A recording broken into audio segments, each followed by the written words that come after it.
Welcome back to Hannity. More on the allegations that CNN blackmailed the user who created the anti-CNN Trump wrestling video. Senator Ted Cruz actually tweeted out earlier today that what CNN did could be illegal. Joining us now with reaction, Fox News anchor and attorney Gregg Jarrett and Senior Vice President and Chief Strategy Officer of the Export-Import Bank of the United States, Anthony Scaramucci. All right, Anthony, I'm going to start with you. You, I think, more than anyone, have been a victim of CNN's fake news. You're a fighter. You took them on. You proved them wrong. I mean, they actually allege that you are under federal investigation for having some collusion with Russian officials. An absolute lie. You had to put yourself to the task of making it clear that it wasn't true. You could have sued them for a fortune and owned half the place. Why didn't you? Well, a number of reasons. I mean, as Greg was pointing out at the break, they mitigated the damages, but I also didn't think it was the right thing to do, given the fact that, I've had journalistic experience. I know that people make mistakes. And I huge. It's one thing to make a mistake, but to identify you as under investigation. But I see myself as working for the President of the United States, and so what is in the best interest of the President of the United States is for us to stay on the air and to prosecute or execute his agenda, to explain his economic policies, to explain his national security policies. And if I had gotten into a lawsuit with them, Judge, it would have led to me getting taken out of that position of advocacy. And so for me, if you weighed those two things, that was way more important, because at the end of the day, I serve the President. You have always been very rational and very reasonable, although I suspect CNN is not playing in your home. No, I actually, I don't want, because I love Fox so much, but I mean, I'll tell you what, you have to watch them because it's like the Red Sox watching the Yankees. It's like part of your scouting experience, you know what I mean? All right, Gregg Jarrett, all right.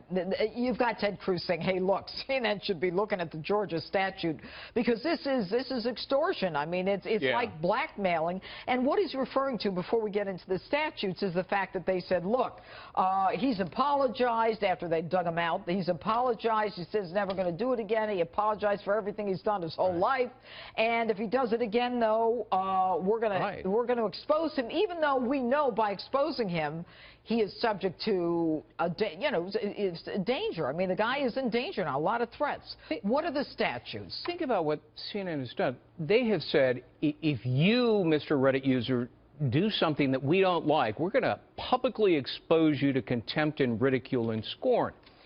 That's a violation of the law, and Ted Cruz is right, only he cited the wrong law. The real straightforward law of coercion says you can't threaten somebody to coerce them into abstaining from otherwise legal behavior. It's an absolute crime. We're going to put this up so our viewers can start looking at some of the statutes that you're referencing. The first one is coercion. Right. And in coercion, you're talking about New York law. Right. And under the guise that CNN has offices and does business in New York. And the reporter is based in New York, so there are plenty of contacts in New York, so that's the relevant law. Then you also have a federal law. It's called conspiracy against rights. And it basically says you can't threaten and intimidate somebody for using their constitutional right to freedom of speech under the First Amendment. Which is very similar to the New York law saying you can't prevent someone from doing what they have a legal right to do. Exactly. By instilling in them fear that if they do it, you're going to subject them to hatred, contempt, or ridicule. All right, so then we've got the federal. But for the federal law, the feds would have to prosecute. The feds would have to prosecute, except that, and you'll note as it's up on the screen, it requires a conspiracy. Two or more people. Right. But this reporter didn't do this alone, because contained in his story is the editorial statement policy. So clearly more than Kaczynski was involved in this story, thus the conspiracy, thus a violation of the federal law. And the Georgia statute that Ted Cruz referenced. Yeah. I think it can apply. I know you don't think so. A little bit. Theft by extortion of property, but under Georgia law, unfortunately, property is defined as personal and real and not your identity. Yeah, but at the same time, I mean, the courts are becoming a little more... you could stretch it. Yeah, engaged in applying it to contemporary times. Now, Anthony, in terms of CNN, in terms of their coverage, what do you think is going on at CNN right now? Well, I think it's a cultural thing, and so I think what's happened there is, for whatever reason, they're chasing the president like he's Moby Dick. Management there is Captain Ahab. It didn't end well for the captain or the boat at the end of the story. And so sometimes when you lose sight of your moral compass and your grounding of what you need to do in terms of your editorial coverage, you're running amok now. And so hopefully this will bring the pendulum back for them, and there'll be less than, say, 93% negative coverage, Judge, on the president, because I think people are starting to tune them out as it relates to what they're saying about the president. So I think that's been effective for the president this week. But given the fact that there have been so many media corrections and retractions, it makes it clear, I mean, I would think the average viewer, that, you know, this is coming from on high. Not everybody's going to violate journalistic standards, you know, so that they can just get a story out there. It's almost as though there is this prophylactic, we're going to protect you if you know, destroy President Trump. I think there's a rush to get these stories out without verifying the sources, without double-checking the sources.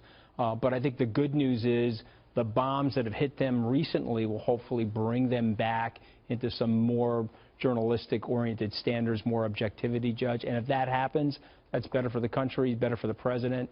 I think they have to give him a fairer shake on that network, and I think people are going to demand that now. Greg, what is the person who posted this GIF, as they call it, what is he thinking right now? Well, he's scared. You know, he doesn't want to be publicly exposed. He doesn't want his family and his neighbors and everybody to be converging on his home because he's at the center of this controversy. But the real controversy rests at CNN. And Anthony's right, his comparison to Captain Ahab, whose hatred robbed him of all caution and reason. He became the personification of fanaticism, and that is CNN.